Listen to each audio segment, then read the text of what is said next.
Judgement आ रहे हैं वो क्या है? कभी ये ऋषि मुनियों के नाम पर गीता पुराण सब लिखे, आज वो जजमेंट लिख रहे हैं उन्हीं के लोग जज के नाम पर। उस समय भी कहा था शूद्रों को शिक्षा और संपत्ति का अधिकार नहीं है, आज भी कहता है कि आपका कोई अधिकार नहीं है। तो वही चीज ये कर रहे हैं, लेकिन उसका खाली नाम बदल रहा है, उसके स्वरूप बदल रहे हैं, तरीका वो निकाल लिया है। लेकिन हम लोग सोचते हैं कि नहीं, वो जो कर रहे हैं वो तो सब कुछ वही भगवान है। इस देश का सबसे सुप्रीम अगर है तो संविधान है, constitution is the supreme, not supreme court is supreme.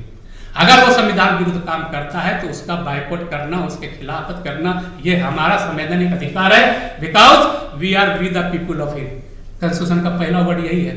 संविधान उनको हैंड ओवर नहीं किया गया है, यह we the people of India को हैंड ओवर किया गया है। अगर वो गलत जजमेंट आता है तो उसके खिलाफ भी हमें आवाज उठानी पड़ेगी कि आपका नहीं चलेगा ये, आप गलत कॉलेजियम बनाएंगे, गलत बेंच बनाएंगे, संविधान विरोधी बेंच बनाएंगे, ऐसे थोड़े होता है। तो संविधान बहुत कुछ है, लेकिन संविधान के रहने से कुछ नहीं होता। संविधान लागू करने वाला भी तो चाहिए। लागू कौन करेगा? वो जिसने हमें सब कुछ छीन लिया हमसे, वो देगा वापस। आपको अपनी चीज चाहिए तो आपको जाना पड़ेगा उसमें। बाबा साहब को भी बहुत कुछ मिल रहा था, वो चाहते तो बैठ जाते, लेकिन उन्होंने कहा हमें तो जाना, जब तक हम सिस्टम में नहीं जाएंगे तो लोगों को देंगे कैसे? तो हमें कुछ लेने के लिए, पाने के लिए सिस्टम में जाना पड़ेगा। और सिस्टम में जाने के लिए कितनी बड़ी व्यवस्था है, उसके हिसाब से हमारी तैयारी क्या है। आज हमारे लोग सत्ता लिए हैं और ना अपने जज बनाए, ना अपने अटॉर्नी बनाए, नतीजा वो जेल गए। जेल वही नहीं जाएगा जिसका अपना जज होगा, जिसका अपना अटॉर्नी होगा। जगन्नाथ मिश्रा का अपना वकील मिश्रा था, वो बरी हो गया घोटाला करते हुए भी। आज जिसने घोटाला नहीं किया वो जेल खट रहा। मैंने इनको बात भी किया कि ऐसे आप काम करोगे, सत्ता में जाने से कुछ नहीं होगा। आपका एमपी क्या करता है वहां पर, जीतने के बाद आपका एमपी क्या करेगा, क्या ऐसा काम किया है, आप क्या करोगे जो उसी आदमी को दोबारा भेज रहे हो।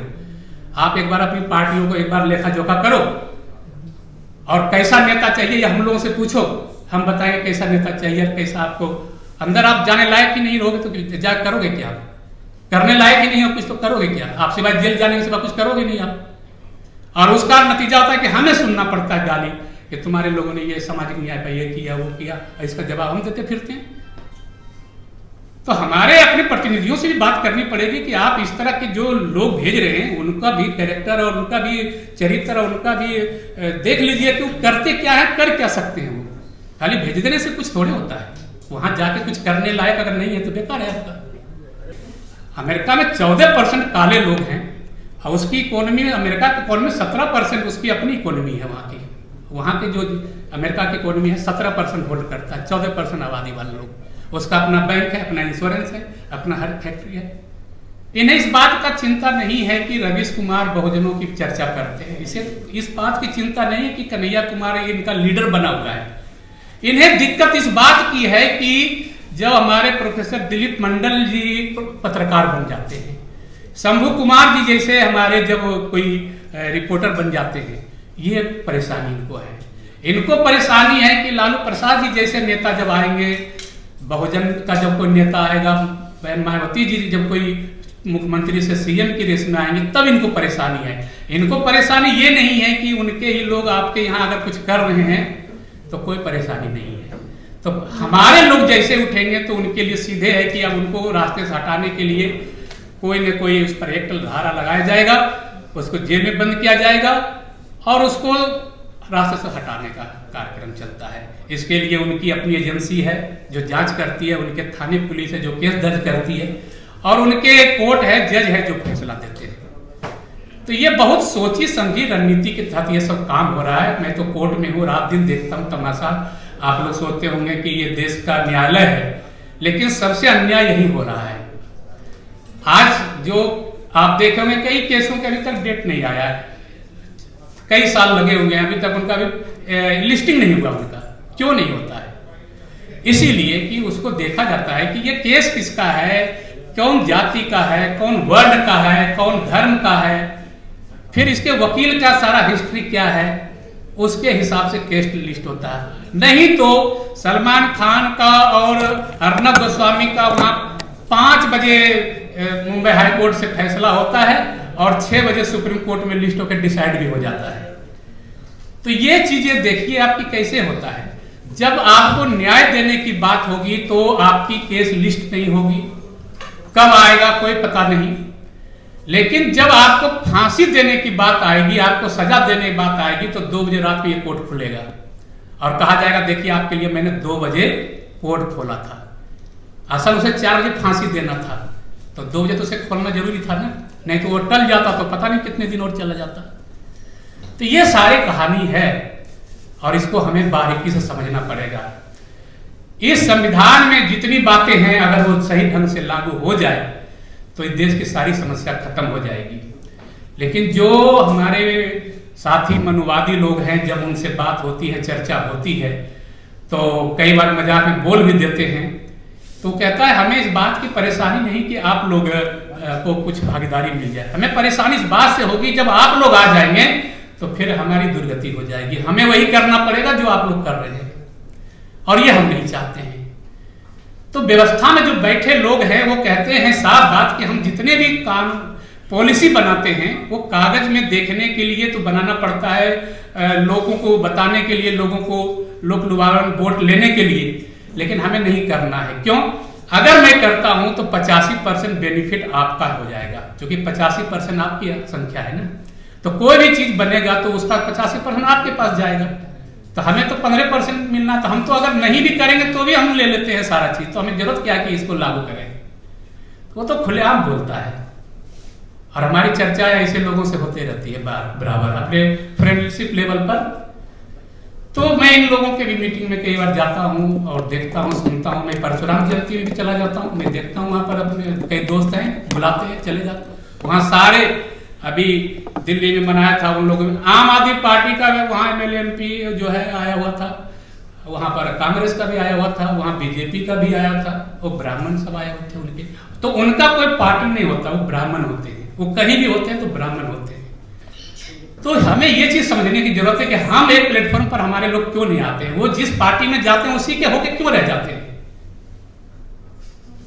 आखिर वो अपने समाज के प्लेटफॉर्म पर क्यों नहीं आते हैं, उनके लिए कोई काम क्यों नहीं करते, जहां भी वो हैं वहीं पर वो क्यों नहीं करते हैं काम। अगर वो नहीं करते तो क्या परेशानी है, फिर आखिर वहां रहने की उनको जरूरत क्या है, अगर वो कुछ कर नहीं पा रहे हैं वहां पर। तो ये हमें समाज के नेताओं को समझना पड़ेगा, उनको समझाना पड़ेगा। और सबसे बड़ी बात है कि आप सत्ता तो ले लेते हैं लेकिन सत्ता को जब कंटिन्यू नहीं रख पा रहे हैं, क्यों? क्योंकि आप राजनीतिक सत्ता तभी तक रख सकते हैं जब तक आपके पास सामाजिक सत्ता नहीं होगी, ये बाबा साहब ने कही थी। और सामाजिक सत्ता के लिए आपके पास एक आर्थिक सत्ता भी होनी चाहिए।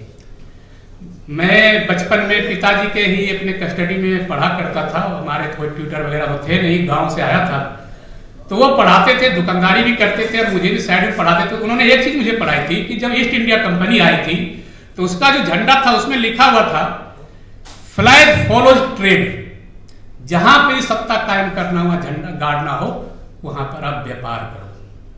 तो जब तक आपके पास आर्थिक सत्ता नहीं होगी तो आपके पास सामाजिक सत्ता नहीं आएगी, जब तक सामाजिक सत्ता आपके पास नहीं होगी तो आपकी राजनीतिक सत्ता भी नहीं होगी। आज हम यहाँ बैठे हैं 50-100 लोग, एक कप चाय पियेंगे तो 100-200 खर्चा होगा, तो यह है आर्थिक सत्ता। अगर ये नहीं हमारे पॉकेट में होगा तो हम यहाँ जमा भी नहीं हो सकते। तो हमें पहले ये भी देखना पड़ेगा कि आर्थिक सत्ता हम कैसे मजबूत करें, और उससे हम आज हमारे ही लोग उनके पीछे घूम रहे हैं। क्यों? क्योंकि उनके पास आर्थिक सत्ता है, उनके पास जब आर्थिक सत्ता हो गई तो सामाजिक भी सत्ता। वो 3% लोग जो है पूरे देश में 90% 80% लोगों को गोलबंद किए हुए हैं, और हमारे लोग गमछा दुपट्टा डाल के घूम रहे हैं उसके पीछे, और उसके बाद वो सत्ता में है। तो ये चीज हमको समझना पड़ेगा कि हमारे लोग उनके पीछे घूम रहे हैं, क्यों घूम रहे हैं। अब सीधी सी बात है, उनके पास सारा व्यवस्था है, फैक्ट्री है, सारा कारखाना है, हमारे लोग वहां काम कर रहे हैं। इस देश में 25,000 पारसी और लगभग जो है आपको 2.5-3 लाख जो है 25 लाख लगभग जो है आपके ये जैन समाज है। 54% दोनों मिला के देश का आबादी का नहीं है, लेकिन देश की आर्थिक सत्ता उनके पास है। और जिनके पास आर्थिक सत्ता है उनका प्रधानमंत्री पॉकेट में है, इस देश की सरकार उनके पॉकेट में है। तो ये बात हमें भी समझनी पड़ेगी कि हमें आज लड़ाई लड़ रहे हैं कि हमें मनुवादियों से लड़ना है, लेकिन हम में से यहाँ जितने लोग बैठे हैं शायद किसी का बच्चा हो जो सरकारी स्कूल में पढ़ता होगा, हम उसको 2,500, 3,000, 5,000 रुपये 2 बच्चों की फीस मनोवादियों को दे रहे हैं हर महीने। हम इलाज कराने जाते हैं तो उनके पास जाते हैं, हमारे पास मोबाइल जो है उनका है, बैंक अकाउंट उनका है। अगर हम 100 करोड़ 125 करोड़ अगर बहुजन हैं तो 5 के हिसाब से 25 करोड़ परिवार हैं।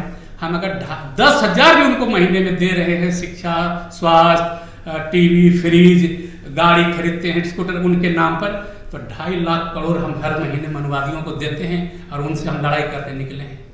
कैसे लड़ेंगे? मेरे पिताजी एक छोटा दुकानदार थे। 67-70 की कहानी है कि उस जमाने में 5 पंचायत का अकेला दुकान थे और 5 पंचायत का प्रधान और सरपंच कौन चुना जाएगा वहां निर्णय होता था। ये मैंने देखा एक छोटी दुकान की क्या ताकत थी। आर्थिक सत्ता किसको कहते हैं, मैंने वहां से सीखी थी। तो जब तक हम थोड़ा सा सत्ता आर्थिक रूप से मजबूत नहीं होंगे तब तक हमारे सामाजिक सत्ता में कमी आएगी। और वो सत्ता आप अंग्रेज भी देख रहे हैं कि उस यहाँ आया था, पहले व्यापारी किया, व्यापार से ही उसने सारा सैनिक खड़ा किया और इस देश की सत्ता कायम कर ली। तो बहुत सारी चीजें हैं जो हमें करने की है। हम सोचते हैं कि हम ये चीज हमारे लिए नहीं है, लेकिन नहीं, अगर हम घर से नहीं करेंगे, हम नहीं करेंगे तो दूसरा से हम कैसे उम्मीद करें कि वो करेगा कोई। आपका बच्चा तो ट्यूशन ही पढ़ के पास करेगा। 2-5 हज़ार का ट्यूटर रखिए, कोई बहुजन का एक अच्छा सा स्टूडेंट अपने यहाँ ट्यूटर रखिए, वो उसका फीस निकल जाएगा बेचारे का कॉलेज और यूनिवर्सिटी का, और आपका बच्चा पढ़ लेगा। बिल्डिंग नहीं पढ़ता है, टीचर नहीं पढ़ता, बच्चे को पढ़ना है, आप अपने बच्चे को ट्यूटर से पढ़वाइए। ट्यूशन तो कहीं भी लगाना, बिना ट्यूशन के तो प्राइवेट स्कूल भी नहीं पास करेगा वो। तो बदलना है तो कैसे बदलेंगे आपको समझना पड़ेगा, आपको निर्णय लेना पड़ेगा। हम तो एक अपना, हमारा तो बहुजन समाज का एक स्कूल तक अपना नहीं है, हम उससे लड़ाई लड़ने चल रहे हैं। तो हमारा क्या है इस देश में? आप जो 100 साल ये आरएसएस जो लगाया क्या है? गली गली में उसका आज शिशु निकेतन खुल गया है, डीएवी खुल गया है, उसके सारे सरकारी कॉलेज स्कूल भर गए। आप जाइए, क्यों वो सरकारी खत्म कर रहा है? क्यों? उसने एक पैरेलल खड़ा कर लिया अपना इकोनॉमी। आप वहां जाइए, अब पढ़ना है आपको, उसके बाद आपको कुछ नहीं मिलना, वहां खर्चा करिए, नौकरी उस स्कूल में आपको नहीं मिलना, उस कॉलेज में आपको नहीं मिलना, उसके जगह पर नहीं मिलना, आपको मजदूर के रूप में जहां जाना है काम करिए।